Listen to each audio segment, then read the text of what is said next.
کہ 1929 میں 1929 عیسوی میں ایک امریکن اسٹرونومر تھا ایڈون ہبل. یہ وہی اسٹرونومر ہے جس کے نام کے اوپر وہ ہبل ٹیلیسکوپ ہے دنیا کی سب سے بڑی, جو سیٹ انہوں نے چھوڑی ہوئی ہے خلا کے اندر.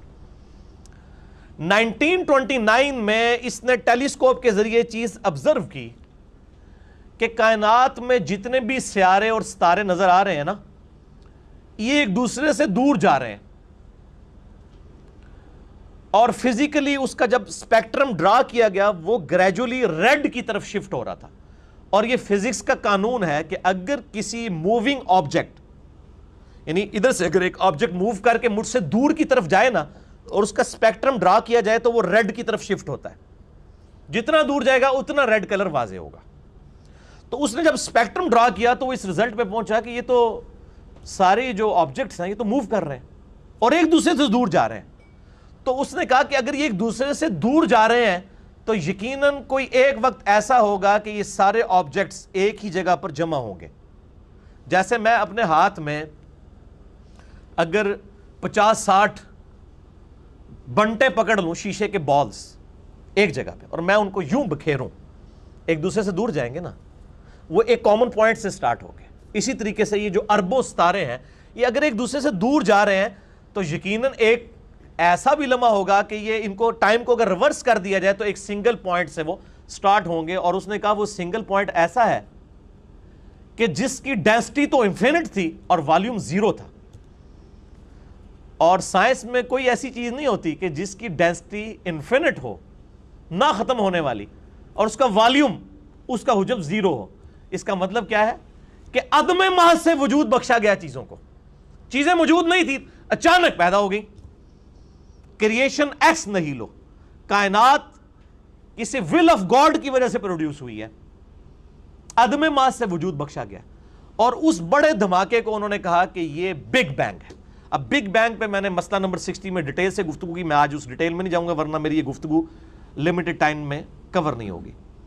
اچھا, جب اس نے یہ بات کی تو پھر یہ عوام کے سامنے آیا. پھر آئنسٹائن نے تو آلریڈی میتھمیٹیکلی یہ چیز پروف کر دی تھی, ایکسپینڈنگ یونیورس, کہ کائنات پھیل رہی ہے. جب یہ دو حقائق سامنے آئے, فزیکلی آبزرویشن بھی اور میتھمیٹیکل بھی, تو پھر لوگ اس تلاش میں شروع ہو گئے اگلے سٹیپ کے لیے کہ اگر وہ بگ بینگ ہوا تھا تو اس دھماکے کی باریک سی نوائز اور ریڈیشنز آج بھی موجود ہونی چاہیے. جیسے کہیں پہ بم پھٹے تو وہاں پہ دھواں اڑتا ہے اور ریڈیشنز اور شاک ویوز پروڈیوس ہوتی ہیں, اور کائنات کا اتنا بڑا دھماکہ ہے تو چاہے وہ اربوں سال پہلے ہوئے, آج تک شاک ویوز کوئی لمیٹڈ فارم میں تو موجود ہوں گی. تو یہ دو سائنٹسٹ تھے, ان کا نام تھا, ایک کا نام تھا اے پینزیاز اور دوسرا تھا ڈبلیو ولسن. انہوں نے 1965 میں وہ cosmic microwave background radiations دریافت کر لی. ان کو کہتے ہیں CMBR, cosmic microwave background radiation, جو بگ بینگ کی وجہ سے پروڈیوس ہوئی تھی. 1978 میں ان دونوں کو نوبیل پرائز دیا گیا اس کے اوپر کہ اب فزیکلی آپ نے پروف کر دی یہ چیز. وہ آج تک اس دھماکے کے اثرات موجود ہیں کائنات کے اندر. پھر 1989 سے لے کر 1993 تک 4 سالوں کے لیے امریکہ نے ایک اسپیس شٹل ڈسکوری لانچ کی تاکہ فزیکلی خلا کے اندر ان چیزوں کو آبزرو کیا جائے, اور اس کے اوپر $160 ملین لگے. آپ جا کے ذرا گوگل پہ لکھیں CMBR, cosmic microwave background radiation, پوری آپ کو ویکیپیڈیا بتا دے گا کہ یہ کیسے کیسے پہلے ہبل نے دیکھا, اس کے بعد یہ ڈیٹیلز آئیں, اور پھر 1989 میں اسپیس شٹل لانچ کی گئی. $160 ملین لگا کے امریکہ نے, اور اس چیز کو اسٹیبلش کیا گیا کہ بگ بینگ جو ہے وہ ہوئی تھی. اور میں اکثر بولتا ہوں کہ ہر شے میں انسان کو خدا نظر آتا ہے. یہ بھی لٹریچر کا جملہ ہے, یہ نہ کوئی پکڑ لے کے جی خدا تو ہمیں نظر نہیں آ رہا, یہ لٹریچر کا جملہ ہے. یعنی کریٹر اپنی کریشن کی خوبصورتی سے پہچانا جاتا ہے.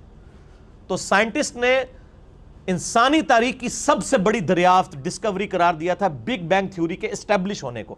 بگ بینگ آج کی ڈیٹ میں تھیوری نہیں ہے, یہ ایک سائنٹیفک فیکٹ ہے, اور ان کا ہم نے ہینڈ رائٹنگ آف گاڈ دیکھ لی ہے اس کی وجہ سے. میتھمیٹکس کو کہا جاتا ہے نا کہ ہینڈ رائٹنگ آف گاڈ کسی نے دیکھنی ہے نا، خدا کی ہینڈ رائٹنگ، تو وہ سائنٹسٹ کہتے ہیں وہ میتھمیٹکس ہے.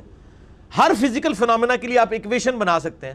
اب چونکہ میں میکینیکل انجینئر ہوں اور آپ کو پتا ہے انجینئرنگ جو ہے وہ اپلائیڈ سائنسز ہے، تو ہم لوگ ہر چیز کا میتھمیٹیکل ماڈل بناتے تھے اور اس سے وہ چیزیں اسٹیبلش ہو جاتی تھی. تو میتھمیٹیکل ماڈل جو ہے یہ خدا کی ہینڈ رائٹنگ ہے. اب یہ نہیں کہ آپ کو کہ فزیکل ہینڈ رائٹنگ، یہ بھی لٹریچر کی زبان میں بات ہو رہی ہے. تو یہ سارے کے سارے فیکٹ سائنس نے اسٹیبلش کیے اور الحمدللہ آج اللہ تعالیٰ کو اس حوالے سے سمجھنا آسان ہو چکا ہے. دوسرا اعتراض اس ہندو بھائی نے کیا تھا کہ جی قرآن حکیم میں جگہ جگہ آیا کہ ہم نے پہاڑوں کو ایک کہیں پہ آیا یہ لنگر ڈال دیے ہیں، کہیں پہ آیا یہ میخیں ہم نے گاڑ دی ہیں تاکہ زمین نہ ڈولے.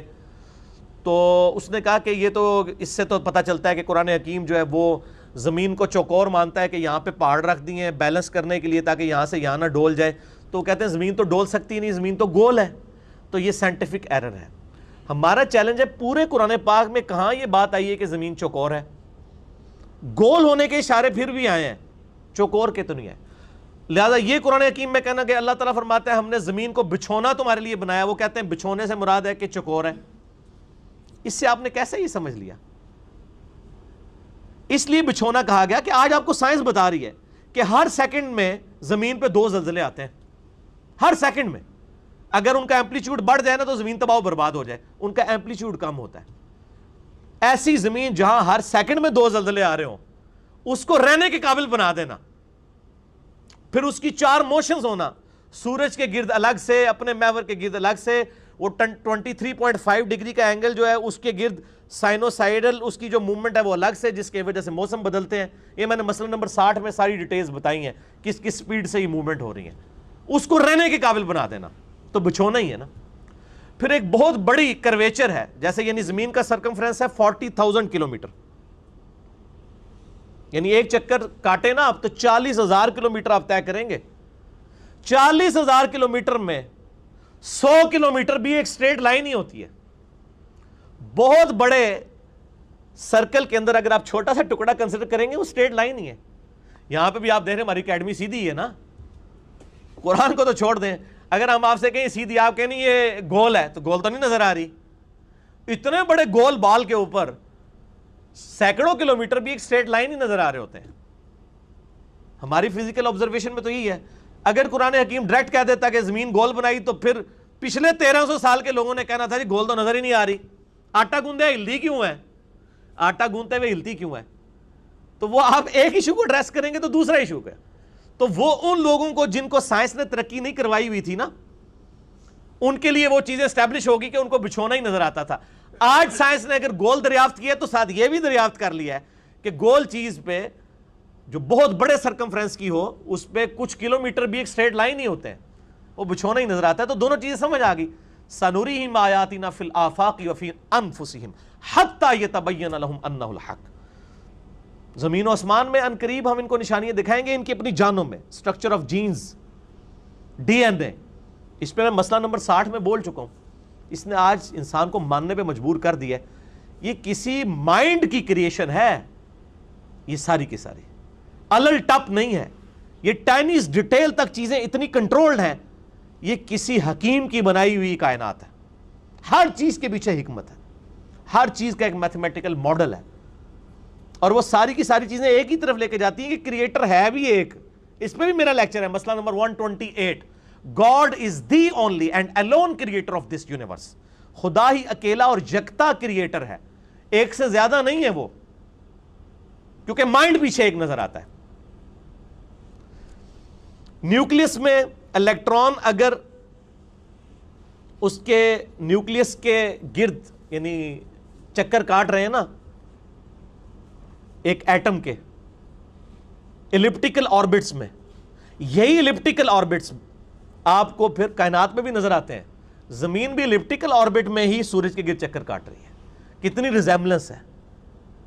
مائنڈ ایک نظر آتا ہے. ہر چیز جوڑوں کی شکل میں پیدا کی گئی ہے، میل اور فیمیل، حتیٰ کہ آپ کو پودوں میں بھی جوڑے نظر آئیں گے.